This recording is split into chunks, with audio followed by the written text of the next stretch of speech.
All right, let's not muck around. Let's bring my wonderful Monday night panel, Sky News host Gary Hardgrave, LNP Senator for Queensland, James McGrath. Well, Gary, first of all, thank you for filling in for me on Friday night after I had a bit of a break, getting that documentary out. COP27. Yeah. I tell you, it felt like it went on for months and months and months, and now we've got this $2 trillion fund. I can't believe it. Well, you should believe it. It's absolute madness, Peter, on every front, and it's all about the money. These are the grifters at large. They're floating around the world in their private jets.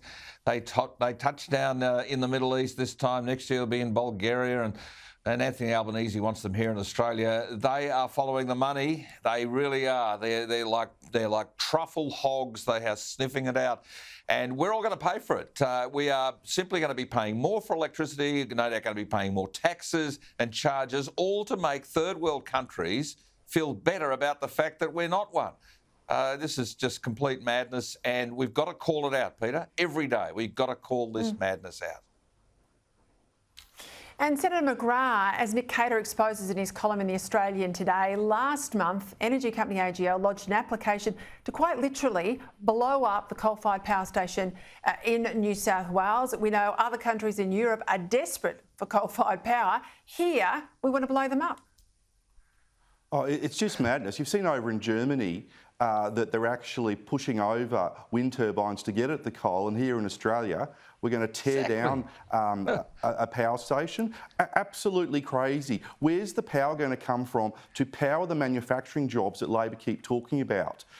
What this means is your power bills are going to go up. In the budget it's said by 56%. They'll go up higher because we're just not going to have the electricity we need to power Australia with these decisions being made. All right, let's listen to the retiring New South Wales Minister, Brad Hazzard, on the Teals. The Teals seem to only run in Liberal seats, so they appear to be a front for the Labor Party. All they're really doing is trying to demolish good Liberal candidates to support the Labor Party.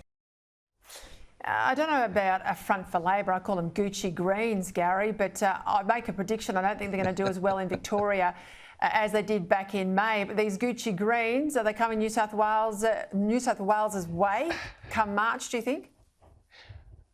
Well, it's just that governments keep opening the door for this. I mean, they're grifters who then sniff the blood in the water like a shark. There's another metaphor, Peter. But, I mean, the Morrison government didn't know where it stood on energy policy, and these grifters came in and said, oh, we'll do this. And until you mount an argument that says that coal is not bad, that maybe nuclear is a sensible discussion we should be looking at, look at what Canada does, until you start doing those sorts of things, these people are going to be able to hoodwink people into voting for them. They are dangerous. They're not doing anything. I don't see any wind farms, or as we like to now call them, industrial wind generating devices on the beaches, the northern beaches of Sydney, where these people are based. So I think they've lost all credibility. And by the way, hundreds and hundreds and hundreds of thousands of public dollars going into their coffers just because they got some votes.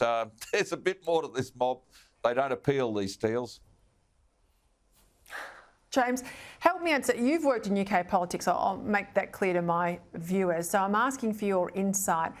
There's all this talk over the weekend, I was picking up, that Rishi Sunak, the new British Prime Minister, is in fact making some backdoor moves to undo Brexit. How do you see it? There's no way that will happen. If he tries to undo Brexit or do any backdoor manoeuvres, he will be a shorter-serving Prime Minister than Liz Truss. They've certainly got some issues over in the UK, because remember that Europe is sort of like kryptonite for Tory party leaders going back to Edward Heath, actually. So there's big issues at the moment about making sure they're controlling immigration, but also what they do with the Northern Ireland question in relation to how it deals with the Republic of Ireland. It's still very contentious, but they've got to keep strong. They wobbled a little bit, but there has been some briefing that I was checking before from Downing Street saying no retreat. All right, gentlemen, apologies for the brevity. I've had a lot to cover tonight. See you next week. Gary Hardgrave, James McGrath, thank you as always.